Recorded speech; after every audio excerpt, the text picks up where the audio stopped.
అయితే బూత్కి వెడదాం, పాల బూత్. ఈ వీటిలలో సరిపోతుంది. ఇవి అయిన తర్వాత కొంచెం కొంచెం మంచి విషయాలు. ఏట్రా ఎప్పుడు ఇవేనా? హోటల్ కింద లేకపోతే బూతు ఇంకేనా? ఏడాదికి ఒకటి ఎలక్షన్ బూతు.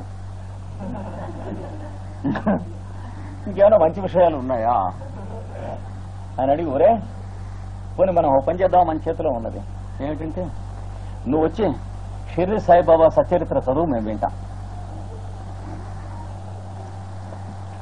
చర్చించేది వాళ్ళు చేరుతారు. ఆ రోజున 15 మంది, అనుకున్న 15 మంది వచ్చి చేరుతారు. అంటే ఒక స్టెప్ ముందుకు వచ్చారా లేదా?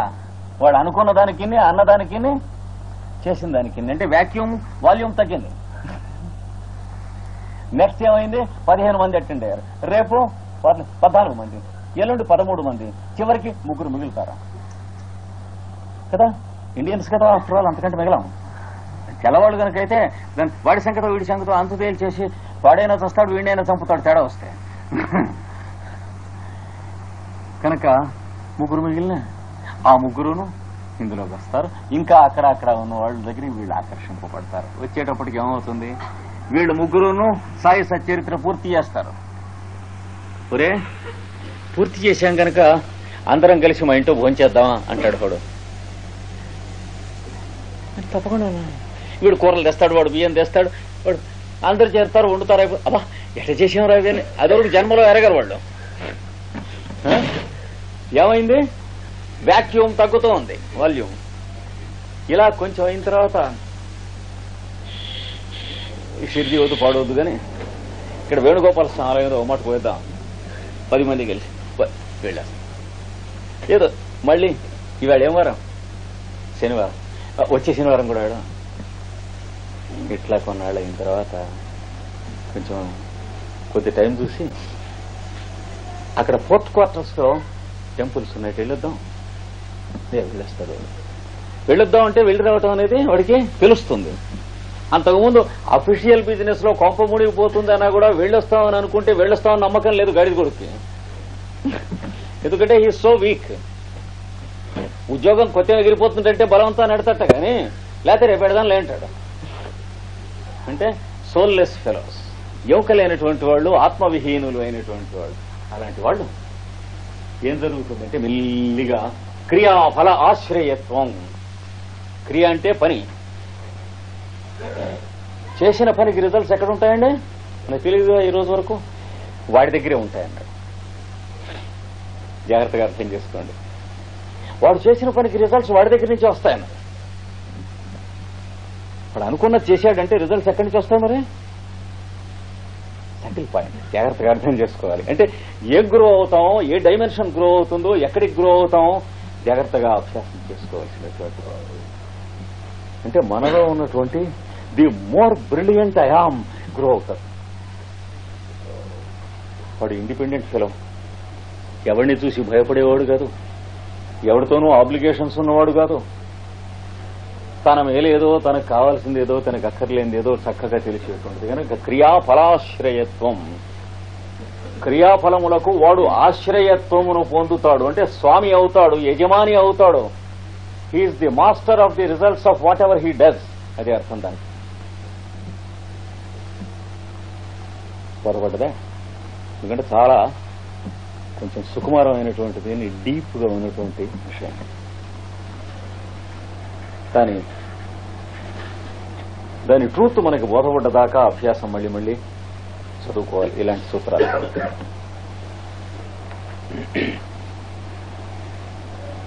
ఉత్తర రామచరిత్రంలో భవభూతి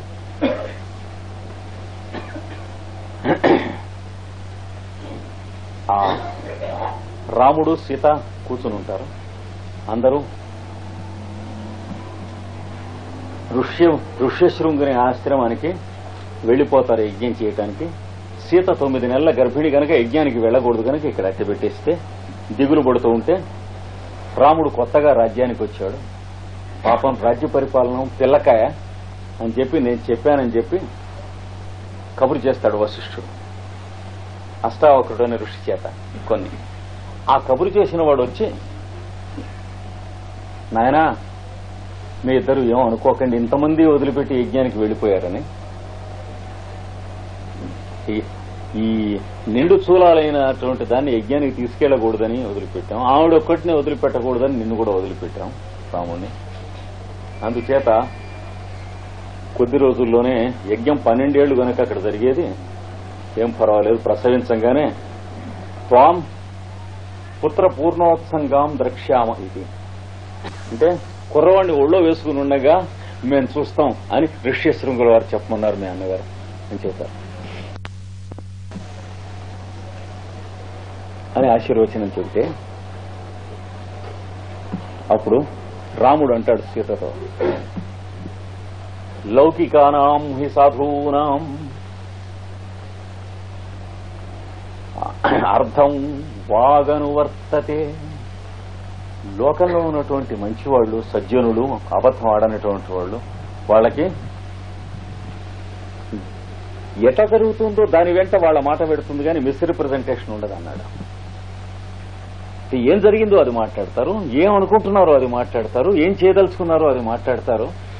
అంటే అర్థానికి వాక్కుకి మధ్యన తేడా ఉండకుండా అనుకున్న అర్థం వెంటే వాక్కు నడుస్తూ ఉంటుంది చక్కగా అన్నాడు. ఋషీనాం పునరాజ్యానాం, అలా కాక ఈ లెవెల్లోకి ఋషులైనటువంటి మహానుభావులు అయితే వాచం అర్థోనుధావతి, వాళ్ళు ఊరికే సరదా కన్నటువంటి మాటలు కబురంపుతారే, దాని వెంట వాటి అర్థాలు నడిచి మన దగ్గరికి వస్తాయి. నించట అంటే కొడుకును ఒళ్ళో వేసుకుని ఉండగా చూస్తాం అని అన్నాడు కదా. అంటే క్షేమంగా నేను ప్రసవించిన తర్వాత నిన్ను పిల్లల్ని వాళ్ళు చూస్తారని అర్థం అన్నాడు. ఎందుకు అట్లా నొక్కి చెప్పాడు వాడికి తెలియదు పాపం రాముడికి. కానీ మధ్యలో ఎంత కథ ఉంది, సీతాదేవిని వదిలిపెట్టడం, ఆవిడ అరణ్యంలో బారిసి రావటం, ఆవిడ బతికిందో తెచ్చిందో తెలియకపోవటం, దగ్గర నుంచి నానాహంగం అయిపోయి చిట్ట చివరికి మళ్ళీ అందరూ కలుసుకుంటాం. ఆ కలుసుకున్న చోట ఋష్యశృంగుడు, వశిష్ఠుడు వీళ్ళంతా వచ్చి అయ్యయ్యో మేము ఊళ్ళో లేకపోవటం వల్ల అయితే ఘోరం ఏం జరిగిందని చెప్పి ఏడవటం. అక్కడ కలుసుకుంటారన్నమాట. పుత్ర పూర్ణోత్సంగా అంటే కొడుకును ఒళ్ళో వేసుకుని చూడటం అంటే ఇంత కథ ఉంది. అందుకని వాడు తెలిసో తెలియకో ఋషి గట్టిగా ఆశీర్వదించాడు అనమాట. పిల్లవాడిని ఒళ్ళో వేసుకుని ఉండగా నిన్ను మీ భర్తని కలిసి చూస్తా ఉన్నాడు. అంటే మధ్యన ఏవో దిక్కుమాల రోజులు కొన్ని ఉన్నాయి వాళ్ళకి, తెలిసో తెలియకో. కనుక ఎప్పుడైతే వాక్కు సత్యవాక్కు అయినదో దాని యందు క్రియాఫల ఆశ్రయత్వం వస్తుందన్నాడు. అంటే క్రియ యొక్క ఫలమునకు వీడు ఆశ్రయుడవటం వస్తుంది. చెట్టు పళ్ళకి ఎలా అయితే ఆశ్రయం అవుతుందో వీడు చేసిన పనులకు గాని, వీడు చేయించిన పనులకు గాని, వీడు నెరవేర్చిన ఉద్యమములకు గాని రిజల్ట్స్ కి వీడు కారణం అవుతాడు. అంతేగాని మొదలెట్టించి వాళ్ళ చేత అది ఇది చేయించి నేనేం చేయను అని వాళ్ళని ముంచేయటం. ఇక్కడ ఆశ్రమం గడదాం, మీరు 1 లక్ష, ఆయన 2 లక్షలు, ఈయన 3 లక్షలు తీసుకురండి, ఏదో కడుతుంది గందరగోళం అయిపోయింది. అదంతా ఆశ్రమం మునిగిపోయింది. నానా అడ్డమైనటువంటి వాళ్ళు చేరారు అందులో. భార్యను వదిలిపెట్టిన భర్తలు, భర్తలను వదిలిపెట్టిన భార్యలు, రిఫ్రాఫ్ అంతా చేరారు. ఆశ్రమాలంటే సామాన్యంగా అదే కదా చేరేదే. ఇలా అయిపోయింది. గురువు గారు ఎందుకంటే ఈ లక్షలు ఇక్కడ పోసారని అడిగితే నేనేం చేయను, మీరు అలా అయిపోయినారు. అట్లా ఉండడు వీడన్న. అందుకనే జ్వాలాకూలుని 19వ శతాబ్దం చివర 20వ శతాబ్దం మొదట్లోనూ మీరిస్తున్నటువంటి ఆధ్యాత్మికమైనటువంటి అంతర్జాతీయ క్రమశిక్షణకు మేము ఏదన్నా ఒక ఆశ్రమం పెట్టుకుంటాం, ఎక్కడన్నా పెట్టుకుని మీరు నడిపిస్తారా అని అడిగితే ఆయన చెప్పాడు, there are no ashrams on the physical plane in the 20th century అన్నాడు. గడవేష లేకండి, భౌతికములైనటువంటి ఆశ్రమములు నేను అంగీకరించను అని ఒక ఉదాహరణ ఇచ్చాడు. మంచం ఎంత సదుపాయంగా ఉంటే నల్లులు అంత ఎక్కువ చేరుతాయన్నాడు. అందుకని రిఫ్రాఫ్ అంతా చేరుతారు. ఆధ్యాత్మికం కావాలంటే మీ ఇంటి దగ్గర మీరు ఉండండి, నేను మీకు సాధన నేర్పుతానన్నాడు. నేర్పిన వాళ్ళందరికీ అలాగే నేర్పారు. ఆయన హిమాలయాల్లో వ్యాలీలోనే ఉండి న్యూయార్క్ లో తయారు చేశాడు, లండన్ లో తయారు చేశాడు, లివర్పూల్ లో తయారు చేశాడు, ప్యారిస్ లో తయారు చేశాడు. వీళ్ళందరూ ఏడాదికి 2 మాటలు కలుసుకుంటూ ఉండేవాళ్ళు. తయారు చేసిన వాడు జ్వాలాకూలుడు అనే పేరు తెలుసుగానే ఆయన ఎవరో ఎవరికి తెలియదు. వాళ్ళ ఊళ్ళో ఈయనందరూ ఎరుగుదురు కానీ ఈయన పేరు జ్వాలాకూలుడు అని ఎవరికి తెలియదు. అలాగే బతికాడు, బతికినన్నాడు, అలాగే తయారు చేశాడు. అంటే ఆయన చేత ట్రైనింగ్ అయిన వాళ్ళు, ఆయన పుస్తకం చదువుకున్న వాళ్ళు, పాఠాలు చెప్పుకున్న వాళ్ళు, యోగాభ్యాసం చేసిన వాళ్ళు వీళ్ళందరూ కూడా జ్వాలాకూలుడు మనకి ట్రైనింగ్ ఇప్పిస్తున్నాడని తెలుసు. ఆయన ఊళ్ళో హిమాచల్ ప్రదేశ్ లో ఉన్న చిన్న విలేజ్ లో ఏదో పాలేరు, కొంచెం పొలం, అందులో గోధుమలు అవి పండించుకుంటూ ఉంటాం, ఇల్లు వాకిలి ఇవన్నీ ఉన్నాయి. ఆయన ఏదో వెంకయ్య పుల్లయ్య అనే పేరు ఉంటుంది, అంతకంటే ఇంకేం ఉండదు. అక్కడ ఆ ఊళ్ళో ఉన్నటువంటి వాడికి ఈయన జ్వాలాకూలుడు అనేటువంటి పేరు, అసలు ఆ పేరే ఎరగరు వాళ్ళు. వెంకయ్య గారు బాగున్నారండి, పెద్దవారు అయ్యారండి, అంతే. అంటే బతి ఉన్నాళ్ళు అలాగే బతి. కనుక క్రియాఫలాశ్రయత్వం 24 పుస్తకాలు రాయించాడు ఆలిస్ బెయిలీ చేత. తాను హిమాలయాల దగ్గర విలేజ్ లో కళ్ళు మూసుకు కూర్చుని ఆవిడ న్యూయార్క్ లో కూర్చోపెట్టి 24 పుస్తకాలు టెలిపతిక్ గా రాయించాడు ఇంగ్లీష్ లో. కనుక సత్యం ప్రతిష్ఠ చేసినట్లయితే క్రియాఫల ఆశ్రయత్వం వస్తుంది, నీకు జాగ్రత్తగా చూసుకోండి అన్నాడు. అంటే క్రియల ఫలితము నిన్ను ఆశ్రయిస్తుంది. అంతకుముందు ఏ రాయి విసిరితే ఏ చెట్టు మించి ఏ కాయ రాలుతుందో, ఏ పండు రాలుతుందో, లేకపోతే మన మీద రాయబడి పళ్ళు మనకే రాలుతాయో తెలియదా. Nobody knows what happens when we propose something. అంటే దానివల్ల చైన్ యాక్షన్స్, ఇటు బయలుదేరి అటు బయలుదేరి అటు బయలుదేరి చివరికి ఎక్కడ ముక్కుకు తగులుతుందో మొహానికి తగులుతుందో తెలియదు మనకో ఎవరికో. ట్రాఫిక్ రూల్స్ తెలియవు కదా mental and supra mental planes లో మనకి. భౌతికంగానే ట్రాఫిక్ రూల్స్, సైకిల్ కి లైట్ ఎందుకు రాని అడిగితే పోలీస్ కోసం అని అనుకుంటాను తప్ప ఆ పైన ఉన్నటువంటి లెవెల్ లేదు కదా మనకి. అలాంటప్పుడు మరి మెంటల్ గాను సూప్రా మెంటల్ గాను మనకి ట్రాఫిక్ రూల్స్ తెలియకపోతే ఇంక ఇవేం తెలుస్తాయి. కనుక సత్యం, అహింస చెప్పాడు, సత్యం చెప్పాడు. అస్థేయాన్ని గురించి అంటే దొంగ బుద్ధి లేకుండా జీవించడం అభ్యాసం చేస్తే, దొంగతనానికి సంబంధించిందే కాదు నిన్న చెప్పాను కదా. మంచి థాట్స్ కనుక ఏమన్నా మీరు చెప్పినవి విన్నానంటే, ఏ బెదవాడ గుంటూరు వెళ్ళినప్పుడు నావి కింద ఉపన్యాసం చెప్పడం, ఇవన్నీ కూడా స్థేయం అంటారు. అంటే కమిటెడ్నెస్, థీవింగ్ ఇన్స్టింక్ట్స్. ఫిజికల్ పెయిన్ ఒక్కటే కాదు, ఏదైనా ఆ పెన్ను చాలా బాగుంది అనుకోండి, పెన్నా అంటే అది వా అది అంటే థీవింగ్ ఇన్స్టింక్ట్. అంటే అది మనకుంటే బాగుండదు. మనకి ఆయనకున్నప్పుడు మనకుంటే ఎట్లా బాగుంటుంది, ఆయనదైనప్పుడు సింపుల్ కామన్ సెన్స్. ఇట్లాంటివి మనకుంటే ఏం చేసుకుంటాం, ఏమి అక్కడ బారేస్తాం, ఎవడో ఎత్తు పోతాడు, లేకపోతే లెంపకాయ కొట్టి తీసుకెడతాడు. Common sense. కనుక ఇక్కడ 37వ సూత్రంలో అహింస సత్యం చెప్పి అస్థేయం చెబుతున్నాడు. అస్థేయ ప్రతిష్టాయాం సర్వరత్నోపస్థానం. అస్థేయము అను గుణము నీలో ప్రతిష్ఠించుకొనగా, అంటే ఎస్టాబ్లిష్ కాగా, స్థాపించుకొనగా ఏమొస్తుంది నీకు? సర్వరత్నములు కూడా ఉపస్థానం అంటే నీ దగ్గరికి వస్తాయి, అప్రోచ్ అవుతాయి. సమస్త రత్నములు నీ దగ్గరకు వచ్చును. అబ్బా డైమండ్స్ అండ్ అవి కావు రత్నాలు. ఎందుకు నెత్తిన కొట్టుకుంటారా, నోట్లో కొట్టుకుంటారా? ఇన్ని వచ్చాయనుకోండి డైమండ్స్, ఏం చేస్తారు? దాచలేక కావాలి, ఏం చేయాలి తెలియదు. బ్యాంకులో లాకర్లో పెట్టాలి, మనకు కావు కదా, బ్యాంకు అవుతాయి. వాడు నెలకింత బంగారం సంపాదించేవాట వ్యాపారంలో. ప్రతి నెల వెళ్లి ఊరు బయట చెట్టు కింద తవ్వి ఆ పెట్టిలో పెట్టి వచ్చేవాట వాడు, మళ్ళీ పుడిచిపెట్టి. సరే కొన్ని నెలలు అయిన తర్వాత ఎవడో చూశాడు, ఏమిటిరా వీటి నెల నెల వెడుతున్నాడు కూడా, వెళ్ళాడు దూరం నుంచి చూశాడు. సరే వాడు వెళ్ళిపోయిన తర్వాత తీసుకున్నాడు, ఉట్టి పెట్టి పెట్టేశాడు. సరే వచ్చే నెల వచ్చి మళ్ళీ వాడు ఇంకాస్త బంగారం వేద్దామని తీస్తే ఉట్టి పెట్టే ఉంది. మొర్రో అని ఊళ్ళో వాళ్ళందరినీ పిలుచుకొచ్చాట. ఏమిటంటే ఇక్కడే పెట్టాను ఇందులోనే అని ఏడుస్తాట. ఎట్లాగా వీడు ఏడు పాపటం అని చెప్పి ఒక ముసలాడు ఏం చేశాట, పెట్టడమేనా ఎన్నడానే ఏమన్నా తీసావా అన్నట్ట. తీయలేదు. అయితే నష్టం ఏం లేదు, ఓ పని బంగారం బదులు అందులో ఓ రాయి పెట్టు, ప్రతి నెలకి ఓ మాట వచ్చి చూసి వెళుతూ ఉండు, దానికి ఏం పోయింది ఏమిటని. ఓ రాయి అందులో పడేమన్నట్ట పెట్లు, నెల నెలకు వచ్చి చూసి పెడుతూ ఉండు, ఏమిటి పోయింది అన్నట్టు. దానికి దీనికి తేడా నువ్వు తీసుకున్నప్పుడు. కనుక సర్వరత్న ఉపస్థానం. రత్నం అంటే ఏమిటి? అతి శ్రేష్టములైన వస్తువులు.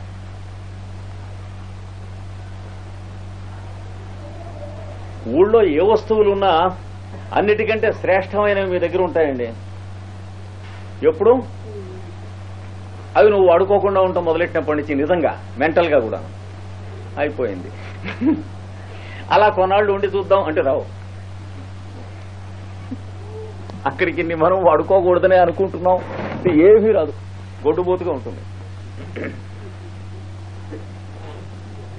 అంటే ఇది ప్రత్యక్షంగా అనుభవించియే చూడాలి.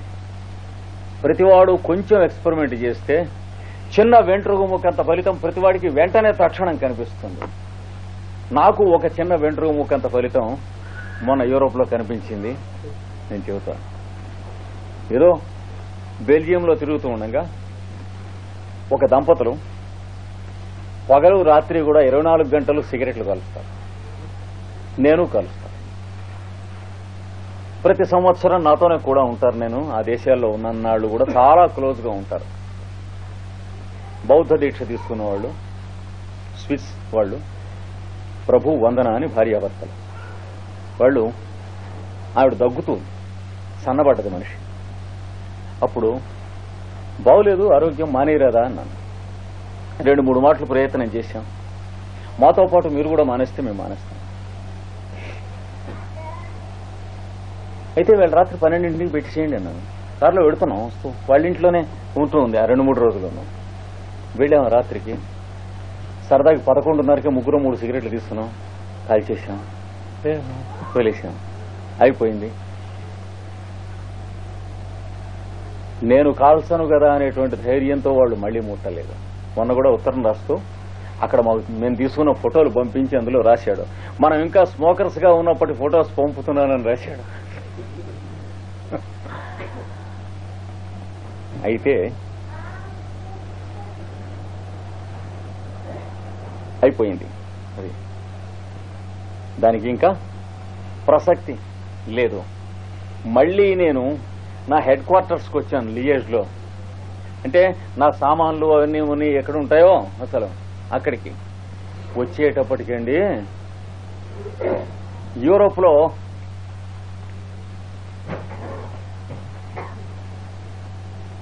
స్విట్జర్లాండ్ నుంచి మోస్ట్ కాస్ట్లీ సిగరెట్స్ ఫ్రెండ్స్ ఇంత దిండ్లు పంపించారు. అంటే ఆ మాత్రం కాస్ట్లీ సిగరెట్స్ కొనుక్కుని ఎవరు తాగలేరు అక్కడ. అంటే నువ్వు తిన్నగా మానేవా లేకపోతే పుండాకూర వేషాలు వేస్తున్నావా అంతానికి వస్తాయి. ఇవి కాసి పారేసి మానేద్దామంటే అయిపోయాయి. నాకు ఆశ్చర్యం, కళ్ళు తిరిగిపోయాయి. ఏమిటి రావటం, వస్తాయి అంటే వస్తాయని తెలిసి పెద్దవాళ్ళు చెప్పారు, కానీ రిజల్ట్ చూడటం ఆశ్చర్యం. సరే తీసేసి పక్కన పెట్టాను. పక్కన పెట్టి అక్కడ బెల్జియంలో మేము ఎరుగున్నటువంటి స్నేహితుల్లో పెద్ద స్మోకర్స్ ఎవరో వాళ్ళ పేర్లు పక్కన రాసుకున్నాను. వస్తూ వాళ్ళకి సద్వినియోగం చేద్దాం, మనకెందుకు పారేటందుకు ఊరికే చూస్తూ ఇంతలోకి 2 రోజులు అయ్యేటప్పటికి లండన్ నుంచి మొరేన్ అగస్టిన్ అని చెప్పి వరల్డ్ టీచర్ ట్రస్ట్ అక్కడ ఆర్గనైజర్, ఆ అమ్మాయి ఎవరినో ఇచ్చి ఏదో పుస్తకాల కోసం అని పంపిస్తూ యాషెస్ ఆఫ్ రోజెస్, తర్వాత ది కింగ్స్ ఆఫ్ ఇంగ్లాండ్ సిగరెట్లు ఇన్ని పెట్టెలు పంపించి మాస్టర్ గారికి ఇవ్వండి అని. మారినట్లు ఎవరికి తెలియదు ఇంకా. అంతే. మళ్ళీ 2 రోజులకి మీరు ఎప్పుడా కుమార్ గారిని అడగండి, చెబుతారు ఆశ్చర్యం. ప్యారిస్ నుంచి క్లేర్ బిల్లీ అని చెప్పి ప్యారిస్ లో వరల్డ్ టీచర్ ట్రస్ట్ ఆర్గనైజర్, ఆవిడ పుస్తకాల కోసమని మనుషుల్ని గౌరవిస్తూ ఇన్ని సిగరెట్ ప్యాకెట్.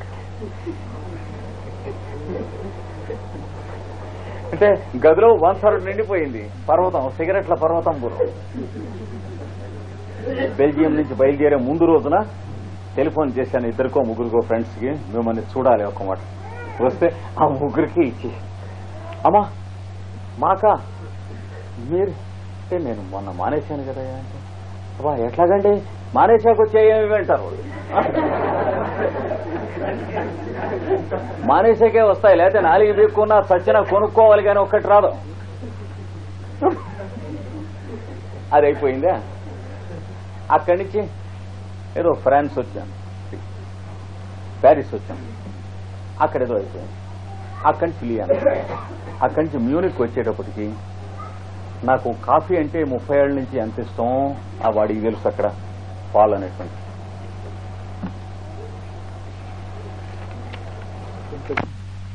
అక్కడికి వెళ్ళేటికి నాకు కాఫీ అంటే ఎంత వీక్ పాయింటో అక్కడ అందరికీ తెలుసు. ఎందుకంటే చిన్నప్పటి నుంచి ఇక్కడ కాఫీ నేను లెక్చర్స్ లో ఈ యమ నియమాలకి వ్యతిరేకంగా ఉండే లక్షణాలకి ఎగ్జాంపుల్ చెబుతూ నేను లెక్చర్ ఇస్తున్నాను అనుకోండి, ఇంకోడు కాఫీ ఎరగని వాడు లెక్చర్ ఇస్తున్నాడు అనుకోండి, ఇక్కడ ఎవడన్నా తీసుకొచ్చి రుచిగా ఉన్న కాఫీ పోస్తూ ఉంటే ఏమవుతుంది, నా లెక్చర్ చక్కన ఆగిపోతుంది, వాడు చదువుతూ ఉంటాడు అని ఎగ్జాంపుల్ ఇచ్చేవాడిని. ఏది పతంజలి యోగ సూత్రాల్లో ఎక్కే లెక్చర్స్ కూడా వాళ్ళకి అమ్మ మేష్ గారి కాఫీ అంటే ఎంత ప్రాణం వాళ్ళకి తెలుసు అందరికీ. కానీ బెల్జియంలో సిగరెట్లతో పాటు కాఫీ కూడా ఆపేసింది, అది వాళ్ళకి తెలియదు. వీడు జర్మనీలో కాస్ట్లీయెస్ట్ కాఫీ పెద్ద డబ్బాలు 2 కొని తెచ్చిపెట్టాట పాపం. ఆ 15 రోజులు నాకు ప్రత్యేకంగా కాచిద్దామని వచ్చి చెప్పాడు, the best coffee ever you can have, you can take, you can drink అన్నాడు. I cannot drink any more my dear brother Paul అంటే అయ్యో అన్నాడు.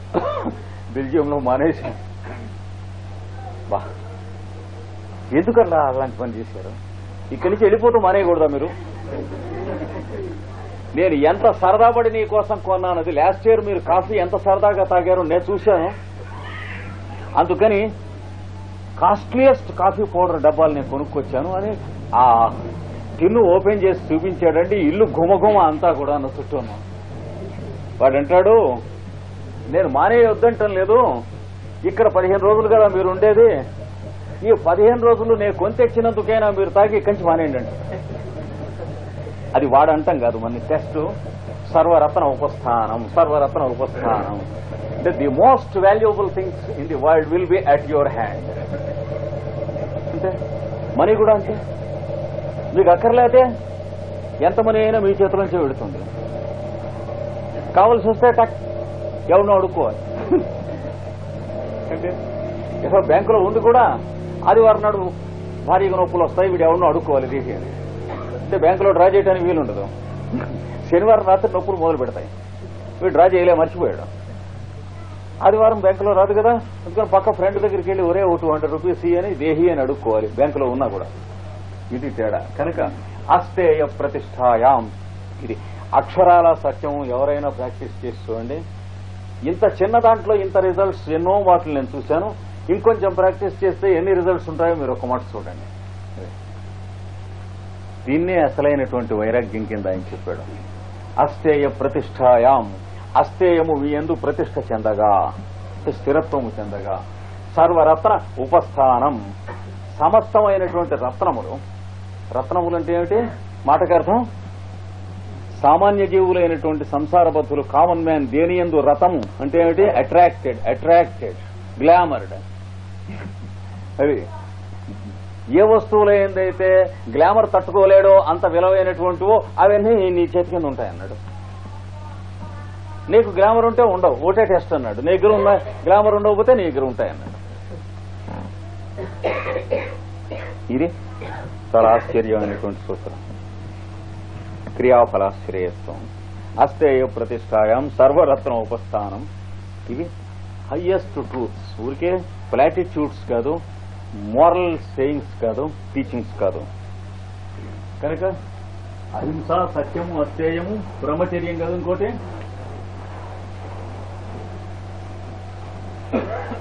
38 బ్రహ్మచర్య ప్రతిష్టాయాం వీర్యలాభ.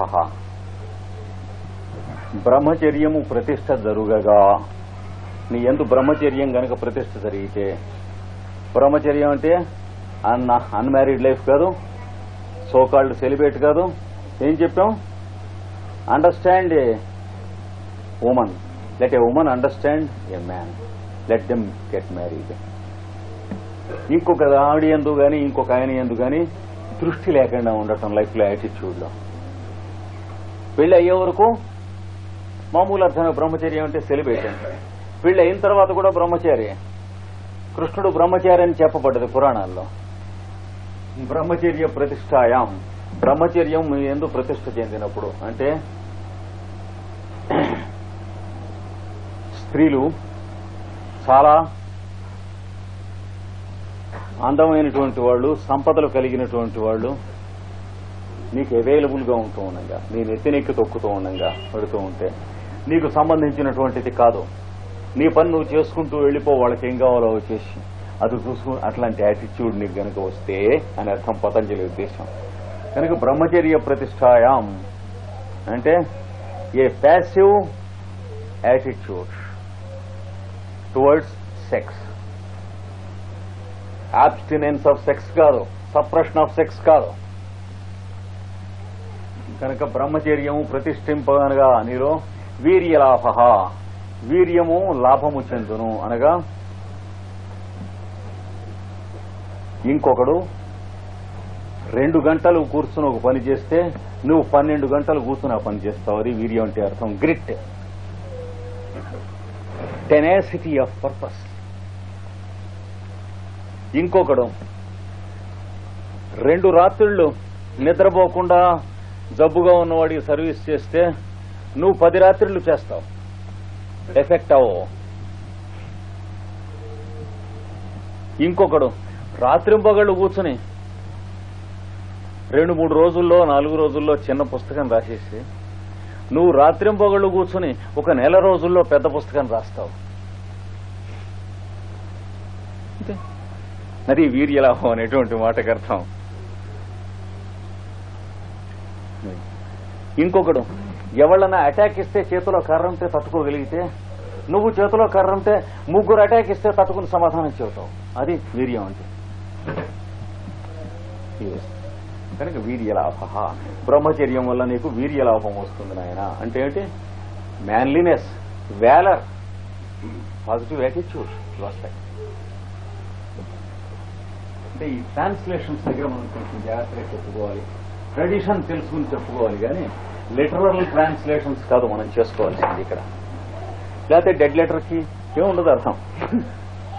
వీర్యలాభ అంటే సెమెన్ పెరుగుతుందని చెప్పాడు అనుకోండి, దట్స్ మీనింగ్లెస్. అయితే ఏమనిపిస్తుంది? ఏమి లేదు, మీనింగ్లెస్. తర్వాత ఇంకేం మిగిలినాయి? అపరిగ్రహం మిగిలింది 39వ సూత్రంలో. అది కూడా చదువుతున్నాడు.